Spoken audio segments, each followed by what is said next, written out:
안녕하세요. 즐거운 생각 박대성입니다. 오늘 리뷰할 책은 투자 역사는 반드시 되풀이된다라는 조금 긴 제목의 책입니다.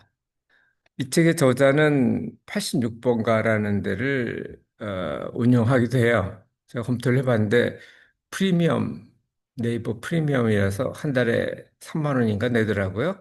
일단 그 내용하고 주가는 펀더멘털도 중요하지만 그보다 더 플럭추에이션이 심한 게 유동성하고 심리라는 것. 그리고 퍼 기준으로 해서 대중하고 반대로 가는 게 돈이 된다. 이런 내용입니다. 일단 86번가입니다. 86번가로 검색을 하시면 나오는데 구독료가 29,900원인가 그렇더라고요. 물론 뭐 저는 워낙 짜기 때문에 구독료를 내고 보지는 않았고요. 보다 보니까 무료로 전체 개방한 것도 있더라고요. 그 중에 하나가 세제 개편안이었는데 그걸 한번 읽어보고 이걸 기준으로 해서 한번 검토를 해보겠습니다. 그러니까 주식 차액 양도세를 과세한다는 거는 철회가 됐는데 근데 대주주 기준을 뭐 50억에서 10억으로 줄이겠다. 이 내용에 대해서 의견이에요. 근데 이거는 모르겠어요. 저는 캐나다 유학 중인데 캐나다든 미국이든 대부분의 나라에서 양도세를 과세를 하거든요. 대신 50% 그러니까 양도 차익의 반만 아, 과세를 합니다. 그러니까 캐나다 같은 경우는 최고 세율이 50%니까 양도 소득에 대해서는 25%를 세금으로 낸다고 보시면 되겠죠. 그런데 그 얘기는 안 하고 배당하고 대주주 얘기만 하더라고요. 그래서 이거는 형평성은 모르겠어요. 주식은 잘 아시는 분인 것 같긴 한데 세제에 대해서는 아전인수적인 해석을 주장을 하시죠.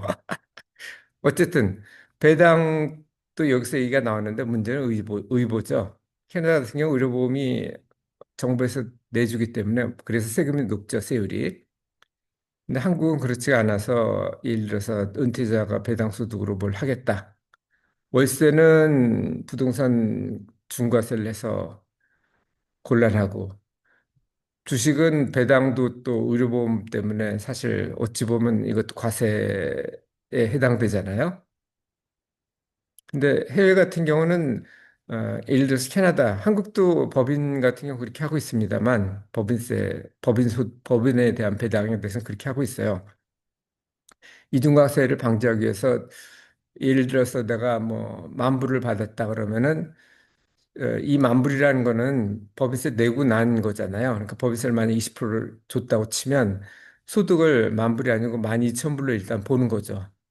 그리고 12,000불에 대해서 세금을 한 다음에 12,000불에 대한 세금. 그러니까 원래 내가 받은 돈은 그게 아니잖아요. 그러니까 그거에 대한 세금은 법인세에서 냈기 때문에 20%를 또 깎아줘요.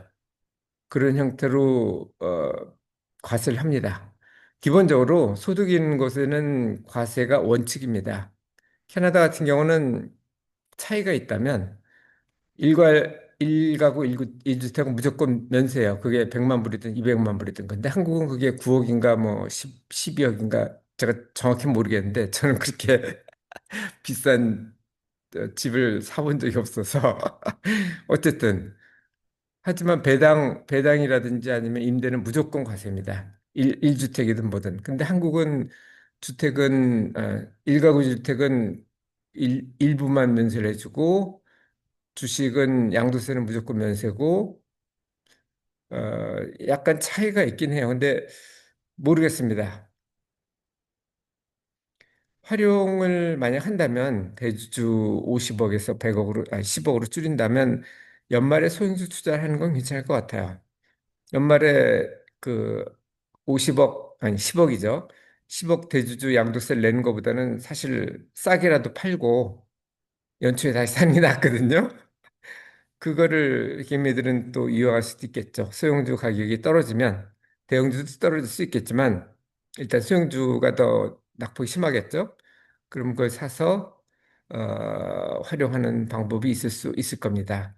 가장 중요한 거는 사실은 선진국 지수 편입이 지금 11년째 안 되고 있어요. 그 이유가 여러 가지가 있는데 그걸 더 보시는 게 나을 것 같아요. 이거는 그 당국에서 의지만 있으면 할 수 있는 거거든요. 예를 들어서 주가 지수를 5천으로 하겠다. 이거는 의지대로 되는 건 아니죠. 실적이 나와야 되니까. 근데 이 제도 같은 거는 바꿀 수 있잖아요. 어쨌든 어, 단기적으로는 민주당 정권에서 어, 주가가 오를 가능성이 높아요. 주가가 오른다기보다는 물가가 오른다는 게 맞겠죠. 물가가 오르면 주가도 오르니까. 근데 장기적으로는 모르겠습니다. 이렇게 해서 경제 성장이 된다면 모르겠지만 반대일 수도 있겠죠. 아르헨티나 꼴이 나면 안 되는데 하는 게 제 걱정입니다. 기후가 됐으면 좋겠어요. 다음으로는 주가가 펀더멘털보다 다른 유동성이나 심리가 훨씬 더 크다는 걸 얘기를 하는데요. 미국을 예를 들면 제 했던 게 그 내용이었죠. 장기, 그러니까 32년 장기 주가 지수 연평균 6%가 올랐다. 그리고 배당까지 하면 10%가 된다고 그랬죠. 근데 한국은 2%밖에 안 돼요. 그게. 그러니까 물가 상승률이 미국 같은 경우 3%, 생산 성장률가 3%, 배당 수익률이 4% 이런 형태인데 한국은 배당 수익률이 2%밖에 안 되고 물가 인상률 2% 빼면 생산성 증가는 거의 없어요. 최근에 조금 오르긴 했는데 그거는 아까 말씀드린 대로 이거 확대 적자 재정 때문에 올랐던 거고 또 일부는 뭐 5,000피를 한다 그러니까 그럼 제도 개선이 되지 않을까 해서 선진국 지수에 편입이 되면 어쨌든 요즘은 인덱스 펀드가 많기 때문에 인덱스 펀드는 사야 되거든요. 일부를 새로 편입된 데를 그리고 탈락된 데에서 팔아서 그 돈으로 새로 진입한 나라의 주식을 사야 됩니다. 그래서 오를 거라고 생각했는데 지금 보면은 전혀 그런 면은 이루어지지 않기 때문에 지지부진할 가능성이 높고 연말에는 대주주 물량까지 나오면은 어찌 보면 기회일 수도 있죠. 투자하기에. 어쨌든 그건 모르겠습니다. 단기적으로 유동성이 훨씬 더 중요하대요. 예를 들어서 무역 같은 경우는 건전한 수출도 중요하지만 그거보다는 그 한머니가 그거 10배에 이른대요. 그냥 무역 대금 왔다 갔다 하는 것보다는 투기 자금, 환투기 하는 자금이 10배 정도 되는데 제 친구도 하나 외환 딜러를 한 적이 있었거든요. 오래 하지는 않았지만 호주 뉴질랜드 은행인가? 거기서 했는데 거기서 가지고 다 움직이는 돈은 엄청나게 크죠. 아주 단기예요. 오버나잇 하는 경우가 없습니다. 아침에 샀다가 퇴근하기 전에 파는 게 원칙이에요. 어쨌든 그래서 유동성이 훨씬 더 중요하다는 얘기. 그리고 이거의 반대쪽으로 가려면 대중하고 반대로 가야 되는데 그거하고 유동성하고 그 내용을 코스탈로니 누구죠? 앙드레 코스탈로니가 얘기했던 그 순환하고 비교해서 검토하도록 하겠습니다.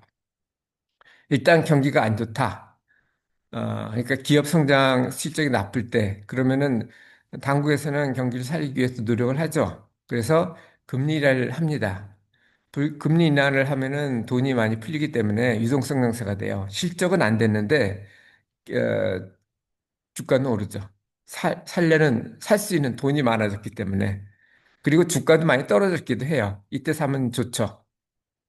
그리고 어느 정도 이렇게 돈이 풀리면 실적이 오르겠죠. 사람들이 돈이 있으면 주식뿐 아니라 물건도 못 샀던 것, 예를 들어서 뭐 라면을 먹었다면 이제는 정식을 먹고 뭐 이렇게 되겠죠. 그러니까 기업 수익이 늘어나면서 실적 상승가 돼요.